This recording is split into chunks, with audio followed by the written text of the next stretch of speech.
suis Diabaté Ibrahima, âgé de 23 ans et étudiant en master de sciences politiques. Également titulaire d'une licence en sciences économiques et de gestion, option finance et administration. Je suis depuis juillet 2015 porte-parole du Parlement francophone des jeunes. Ce fut à l'issue d'un concours organisé par l'Assemblée nationale de Côte d'Ivoire que j'ai eu l'honneur de représenter notre beau pays, la Côte d'Ivoire, au sein de cet espace décisionnel des jeunes de la francophonie.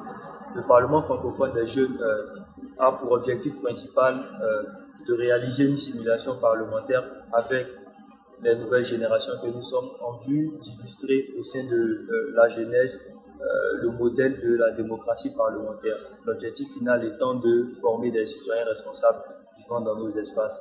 Et pour ce faire, le PFJ donne la parole à la jeunesse parlementaire de la francophonie et lui offre l'occasion de pouvoir s'exprimer sur différentes problématiques de politique internationale. La réunion des jeunes venus de divers horizons est l'occasion pour eux de consolider des liens de solidarité, de fraternité et surtout de bonne entente. Les propositions des jeunes réunis à cette occasion se présentent sous forme de déclarations ou propositions. Et pour ne pas qu'elles restent lettres mortes, ces déclarations-là sont soumises lors d'une session conjointe à l'Assemblée parlementaire de la francophonie et plus tard au sommet des chefs d'État et de gouvernement de la francophonie. C'est ce qui d'ailleurs m'a permis d'être membre du comité de rédaction du paragraphe qui sera inscrit tout d'abord dans la déclaration des chefs d'État et de gouvernement de la francophonie, mais aussi et surtout membre du comité de rédaction qui sera chargé de rédiger la déclaration des jeunes de la francophonie qui portera sur l'implication des jeunes dans les instances de la francophonie. Mon implication même dans le sommet de Madagascar étant de porter la parole de la jeunesse francophone, je serai amené également à remettre la déclaration de la jeunesse francophone officiellement au chef d'État et de gouvernement de la francophonie.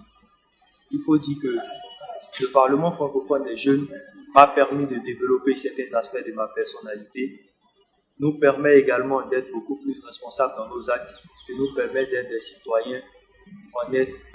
C'est l'occasion pour nous jeunes de nous faire entendre, c'est l'occasion pour nous jeunes de porter à l'appréciation de nos leaders nos aspirations et nos besoins pour un monde meilleur.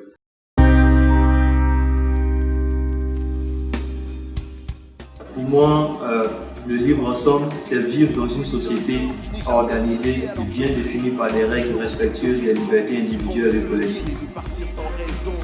Pour pouvoir mieux vivre ensemble, je pense qu'il faut se doter d'une société moderne respectueuse des droits et devoirs des citoyens. J'exhorte donc la jeunesse ivoirienne et internationale à prendre part à cette campagne qui a été mise en ligne par l'Organisation internationale de la francophonie. Vivre libre et partager demain ensemble, faire un bout de chemin, on finira avec les deux mains.